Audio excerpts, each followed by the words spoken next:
Looking a bit deeper. The many Western websites promoting Siddha Kundalini Yoga show beautiful faces of instructors whose words are very enticing. One popular site that offers Muktananda Siddha Yoga is particularly striking in the smiling faces and loving testimonies it presents. There is much, however, that makes one wonder whether surface appearances are too good to be true. One of the instructors, quote, is unabashedly in love with the pulsating dance of Shakti and Shiva, having explored various aspects of yoga for over 25 years while academically pursuing studies of Oriental philosophy, end quote. Surely his studies must have taught him that the god Shiva is feared by devout Hindus as the destroyer, and that Hindus say of his consort, Shakti, also known as Kali, Durga, and so on, quote, her beauty is in her terror, end quote. And to be, quote, in love with the pulsating dance of Shakti and Shiva, end quote. That dance ends with Shakti's heel on Shiva's neck. Sexual abuse, illegal activities, and other forms of harmful exploitation are just some of the concrete manifestations of the submission to the control of Muktananda's successor. Former members refer to, quote, the demand that followers ignore and deny the truth of Siddha Yoga's history, end quote.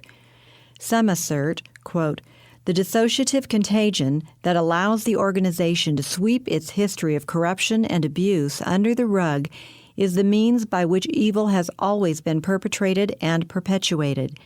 It is the means by which those who participate in Siddha Yoga become unwitting accomplices to the ongoing deception and exploitation of its members and the public, end quote. The fact that some of the Hindu gurus who have come from India to lead the West into, quote, salvation through yoga, end quote, often manifest a remarkable occult power is undeniable.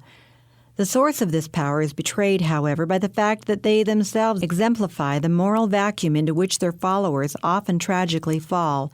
Diagnosing one of the most influential gurus to spend much time in the West, one investigator writes, quote, two apparently contradictory themes thread their way through Muktananda's writings. On the one hand, he urges seekers not to be too credulous. To love a guru does not mean to follow after him saying, oh, guru, guru, guru, he writes. On the other hand, he maintains, the only way to escape the bonds of ego is to surrender to a guru by following his path and teachings. The guru is absolutely necessary for one's life, he writes. A true guru, he adds, is not an individual, but the divine power of grace flowing through that individual. That power is the Shakti, Kundalini, that creates and supports the world. To sustain such awesome powers, says Muktananda, a guru always practices the teachings he imparts to others. He never breaks his own discipline. He follows strict celibacy. In fact, Muktananda advised his devotees to refrain from sex too. Therefore, I insist on total celibacy as long as you are staying in the ashram, he said. End of quote. It is now an open secret that Muktananda did not practice what he preached. One former Swami under Muktananda, who, to his sorrow, investigated and verified Baba's sexual exploits with many, many young girls, is still unable to come to grips with the truth he desperately wanted to deny. He writes, quote, how is it possible for someone to be both a saint and a devil at the same time? Muktananda remains an enigma to me. He was without doubt an extraordinarily advanced soul with incredible powers, but he was also a demon in his abuse of that power. How is this possible? I don't know. End of quote. Certainly the horrifying truth about Muktananda and other holy men of India can do no less than discredit yoga itself, which they all praise as the source of their lives and power. Lies, hypocrisy, lust, and destructive evil do not originate from anything good.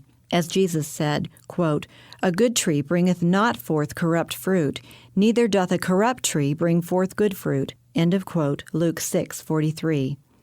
It is not possible to be both a saint and a devil at the same time. That a devil might, however, seem at times to be a saint is no mystery.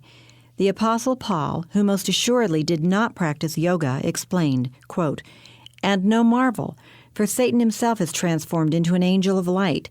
Therefore it is no great thing if his ministers also be transformed as the ministers of righteousness, whose end shall be according to their works. End of quote. 2 Corinthians 11:14 and 15.